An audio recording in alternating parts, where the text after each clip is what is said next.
So we've got carbon versus alloy. Carbon versus alloy. If you got, I mean, most of my audience don't have the disposable income that I have. I'm earning doctor's wages, I'm making YouTube videos and selling ebook. I have disposable income. I've got no kids, I've got no debt, nothing. I can afford whatever I want when it comes to cycling. If I snap my bike in half, it's inconvenient for me. It's not. Average person doesn't. Am I a viewer? That's not the demographic. I would say for most people, alloy is a better option, because alloy, you can drop it. You can drop it. If you have carbon bars, right, and your bike at the cafe leans over the ground and it lands, boom, hard on the ground, I would recommend, and most manufacturers, Specialized, 3T, Triple T, they would recommend you replace those carbon bars, even though there's no physical damage under the eye. Carbon does not like getting hit. Doing lots of getting hit. Fucking bang. So I would say alloy is a lot better. Most pros don't run carbon bars for that very reason. Carbon is just very brittle. It's very lightweight. It's a fantastic material. It can be fixed. If you snap your derailleur into your spokes and crack your frame, you can fix that for a couple $100. Aluminium, you can't. You got to recycle it.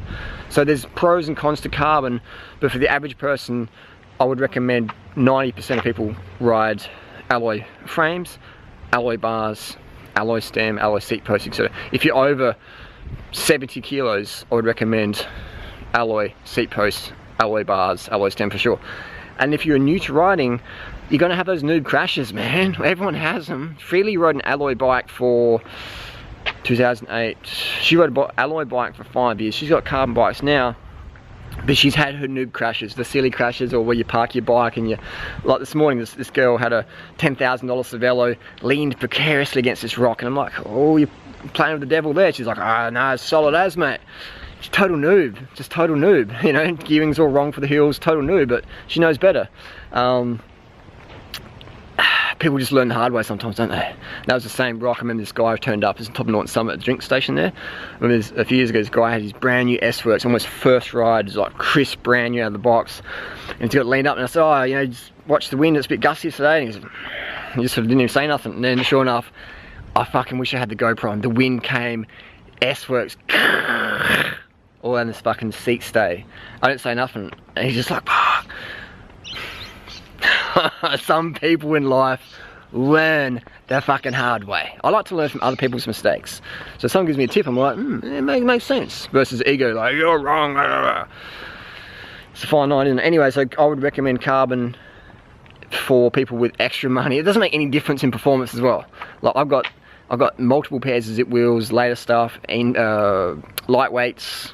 You know, it doesn't really make any difference, man. We're talking like a couple of seconds up a 10-minute climb. 2, 3, 4 seconds, maybe max. What matters is how much power you can put out. So I would recommend the best money you can spend is get a power meter, get a little Garmin, get a power meter. So if your choice between alloy bike versus carbon, I'd say go the alloy version, because it's going to be cheaper, because carbon just sells more money, because people want, oh, it's carbon, must be better, it's not better. And they buy that thinking they're going to be better riders, but nah, doesn't make shit or difference. My fastest times at Norton Summit, I've done that video, man, the $500 Reed versus my top of the line carbon bike with lightweights. There's fuck all in it. If you're at the point in Strava and every second counts, then yeah, go for every gram. It's going to cost you, but you're better off, man, getting a power meter. 100%. Get a power meter, alloy bike, alloy rims, etc. A lot more durable. Carbon, it can be repaired. It's fractures easier. I'd stay away from carbon bars. Unless you're a seasoned rider and you know how to park your bike, you know how to crash, and you don't have the noob crashes. So otherwise, be prepared to be throwing a lot of stuff out and paying big coin.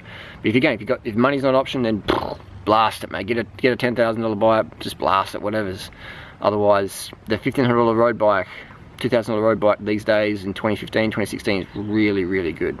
There's not much difference between a $2,000 road bike and a $10,000 road bike, other than paint job, looks, and a bit of wank factor at the cafe.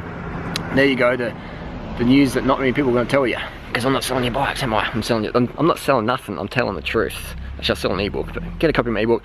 Actually, my cycling buyer's guide talks about it in more detail. So if you want to buy something, that book's going to save you a lot of hassle. Get a power meter, above all, man. I've got a $500 bike, my Reed Osprey. It's got a fucking $1,000 power meter on it, alright? You know, the power meter's twice the value of the bike. But I'm still flogging motherfuckers on $15,000 Pinarellos. Because it's not about the bike, it's more about the motor. So, bottom line, a bike that fits you from a good shop that can help you get fitted up properly. Proper gearing, like at least a 34, 32 compact ratios, and a power meter. There you go, smash it. And lastly, people might go, hang on, you're a fucking hypocrite, Duranotta.